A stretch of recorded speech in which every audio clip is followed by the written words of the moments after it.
తిరుపతిలో జరిగిన సంఘటనలు ప్రతి ఒక్కరికి తెలుసు. ఆ తొక్కిసలాటలో, కోకెర్ల విషయంలో తొక్కిసలాటలో 6 చనిపోయారు. మరి కొంతమంది గాయాలయ్యారు. మీ అందరికి చెప్పాలంటే చాలా బాధాకరమైన విషయం. బట్ ఇటువంటి బాధాకరమైన విషయంలో కూడా కొంతమంది ఉంటారు. శవాల మీద పేలాలు ఎరుకునే బ్యాచ్.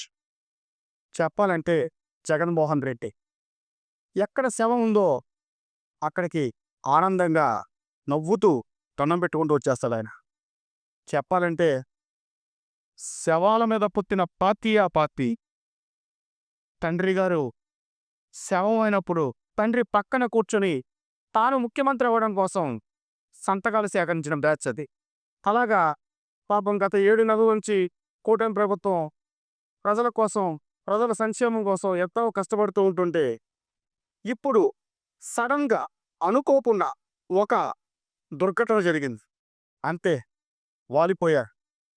చెప్పాను కదా, శవాల మీద పేలాలేరే బ్యాచ్, పేలాలు ఏరుకునే బ్యాచ్ వచ్చేసారు. వచ్చి ఇది ప్రభుత్వం ఇది ప్రభుత్వం చేసిన హత్యలే అని చెప్పి ఆ దుర్ఘటనలో ఎవరైతే చనిపోయారో ఇవి ఈ సంఘటనలో జరిగిన కోల్పోయిన ప్రాణాలైతే ఉన్నాయో ఇవి ప్రభుత్వ హత్యలు అని చెప్పి ప్రభుత్వానికి ఆపాదిస్తున్నాం. అయ్యా, వైసీపీ ప్రభుత్వంలో మీరు బాధ్యత వహించిన హత్యలేవో చెప్పగలరా? సంఘటనలు ఎన్నో సంఘటనలు జరిగినాయి. వాటికి మీరు బాధ్యత వహించారా? ఒకటి, మొట్టమొదటి కచ్చులూరు బోటు ప్రమాదం. ఆ బోటుకు పర్మిషన్ లేవు, ఏమీ లేవు. కమిషన్ల కకృతిపడ్డారు, బోటును వదిలారు. ఆ బోటు మునిగిపోయినకు దాదాపు 55 మంది జలసమాధయ్యా. దీనికి మీరు బాధ్యత వహించారా? మునిగిపోయిన బోటును బయటకు తీయగానే కొన్ని వారాలు పట్టింది. అది కూడా అక్కడ లోకల్గా ఉన్న ఒక వ్యక్తి ఎంతో కష్టపడితే ఆ బోటు బయటకు వచ్చు. శవాలని ఏరి ఇవ్వటానికి కూడా చివరికి కొన్ని శవాలు దొరకకపోతే దొరకని వాటికి మరణ రిపోర్ట్స్, డెత్ సర్టిఫికెట్స్ ఇచ్చేశారు. అది మరి దానికి ప్రభుత్వ హత్య అందామా? వైసీపీ చేసిన ప్రభుత్వ హత్యలు అందామా? సరే, పాలిమర్స్ ఘటన, వైజాగ్ పాలిమర్స్ ఘటన, దాదాపు 17 మంది వరకు కూడా విషవాయువు పీల్చి చనిపోయారు. దీనికి ఏం చెప్తారు? పైగా ఆ కంపెనీ తమరి రాజ్యసభ ఎంపీ విజయసాయిరెడ్డి గారిదే. ఆనాడు కరెక్ట్గా కరోనా అవుతోంది అనగా తమరు గవర్నమెంట్ లిక్కర్ షాపులకి సీసాలు ఏంటి మందు పోసే సీసాలు, గాజు సీసాలు తయారీకి గబగబా ఓపెన్ చేయించారు. ఓపెన్ చేసి సీసాల తయారీ ఓపెన్ చేయించారు. ఆ ఘటన జరిగింది. మరి వాళ్ళకి ₹1 కోటి పరిహారం ఇస్తా అన్నారు. ఇచ్చారా? లేదే. అన్ని నీటి మీద రాతలంతే.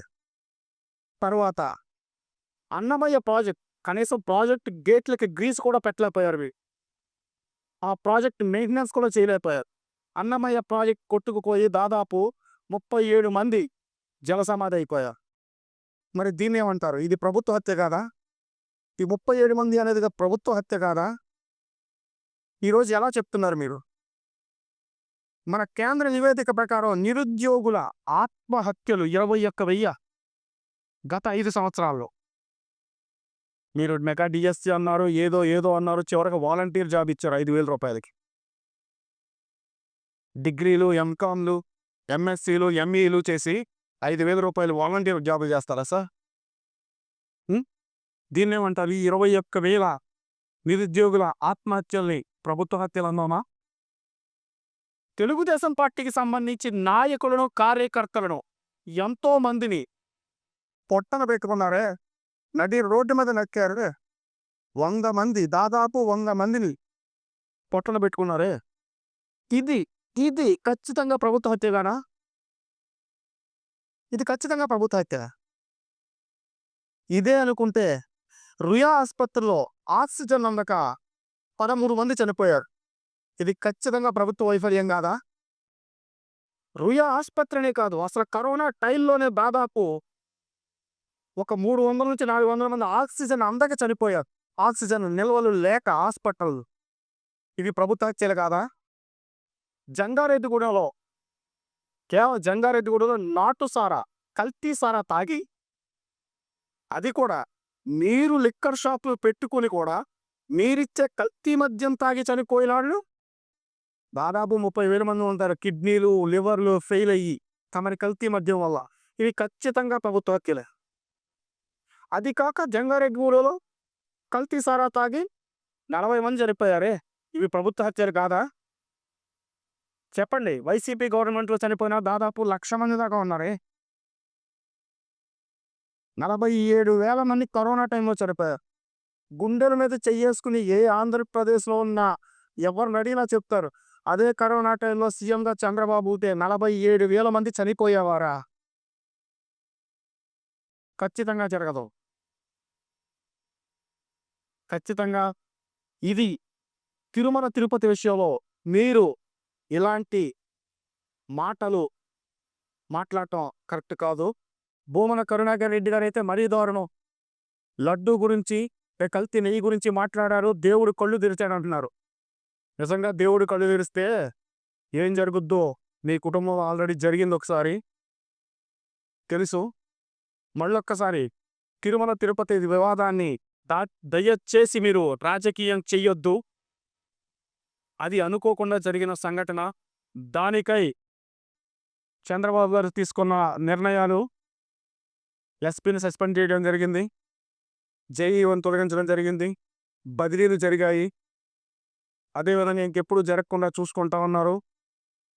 క్షతగాత్రులకు స్వల్పంగా, క్షతగాత్రులకు 2 లక్షలు, అధికంగా గాయపడితే 5 లక్షలు, చనిపోయిన వారికి 25 లక్షలు టీటీడీ.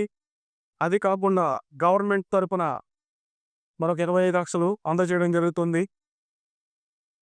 పాప ప్రక్షాళన అన్నది తప్పు చేస్తావు తప్పే, దానికంటూ ప్రక్షాళన వాళ్ళు చేసుకుంటున్నారు. ఇంకా ఏదైనా చెయ్యాలి అంటే చెప్పండి, నిర్మాణాత్మక ప్రతిపక్షంగా ఉంది. అంతే తప్ప ఇలాగా వివాదాస్పద వ్యాఖ్యలు చేయటం, రాజకీయాల్లో ఇంకేదో చేయాలనుకోవటం చాలా తప్పు.